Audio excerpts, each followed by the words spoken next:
Imagine tens of thousands of years ago, an early human, exhausted from the hunt, sees a stone or perhaps the skull of an animal on the ground and sends it flying with a powerful kick.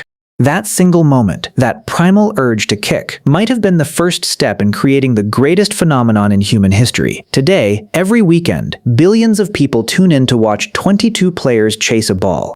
We think football is a modern invention, but the truth is that the love for this game is hardwired into the DNA of our ancient ancestors. Long before the World Cup and brightly lit stadiums, early humans and ancient civilizations were already obsessively engaged in this game.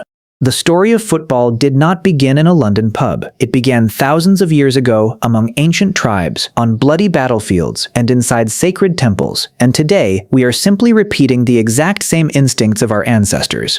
To find the first official signs of this ancient instinct, we have to travel back over 2,000 years to the Han Dynasty in ancient China. They had a strange game called Cuju, which literally translates to kickball. But Cuju was not for entertainment. It was a brutal military training exercise for ancient warriors to maintain their ferocity, speed, and physical fitness during the bone-chilling winter months. They kicked a leather ball stuffed with animal hair through a small hole in a silk net. The golden rule: just like today, using your hands was strictly forbidden. This game became so deeply embedded in the blood and skin of these ancient humans that even the emperors became obsessed, and it soon became the most popular sport in Asia. But in other parts of the world, ancient humans had much stranger and sometimes darker ideas for playing with a ball. Just across the water, ancient humans in Japan created a completely different version called Kamari. If the goal in China was to fight and sharpen the survival instinct, the goal in Japan was to connect with the gods. In Kamari, there were no winners and no goals were ever scored. There was only one objective: the ball must never touch the ground. Players stood in a circle and kept the ball in the air, using their feet, heads, and knees. It was a spiritual dance, performed as a religious ritual to demonstrate human harmony with nature. But if we travel through time to the Americas, we encounter ancient humans for whom playing with a ball was literally a matter of life and death. 3,000 years ago, long before the Roman Empire, indigenous peoples of the Americas like the Mayans and Aztecs played a terrifying ball game that is an absolute nightmare by modern standards. They used a solid rubber ball that sometimes weighed up to 9 pounds. Striking a ball like that was like kicking a massive boulder. Players wore heavy wooden and leather armor just to survive the crushing impacts, and they were only allowed to strike the ball with their hips, thighs, or feet.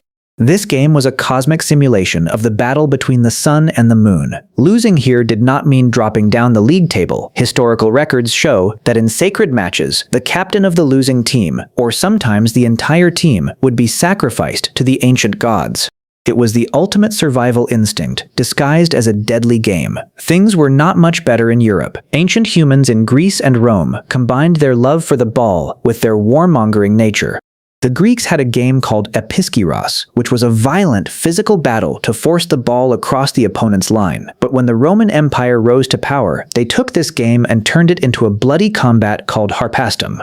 They used a small hard ball filled with sand, and to get it, players grappled with each other in the most brutal ways imaginable. The Romans created this game to keep their legionaries ready for actual warfare. Wherever the Roman army went to conquer, they brought this violent gaming instinct with them, eventually bringing it to Britain, where this instinct reached its absolute peak of madness in the Dark Ages.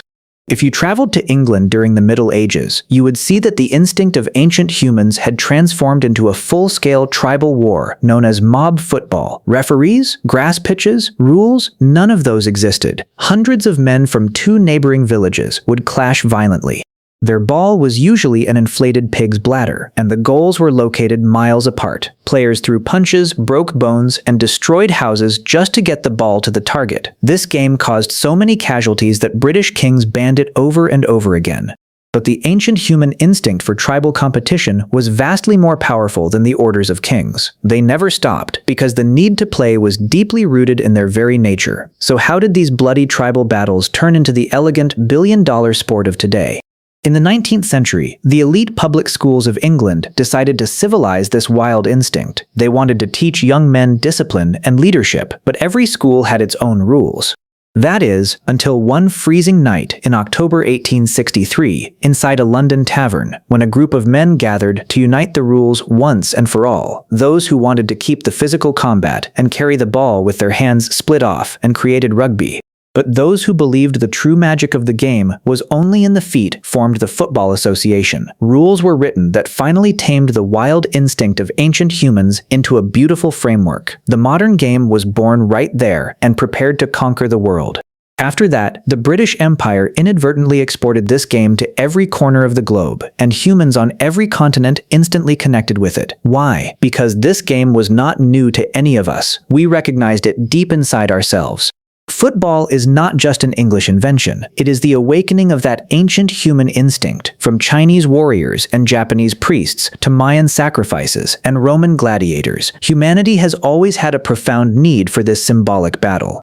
Today the rules have changed. Modern stadiums have replaced battlefields, and the balls are no longer made of pig bladders. But when billions of people scream at the exact moment a goal is scored, that is the voice of ancient humans surviving inside of us. We did not invent football, we simply inherited the instinct of our ancestors.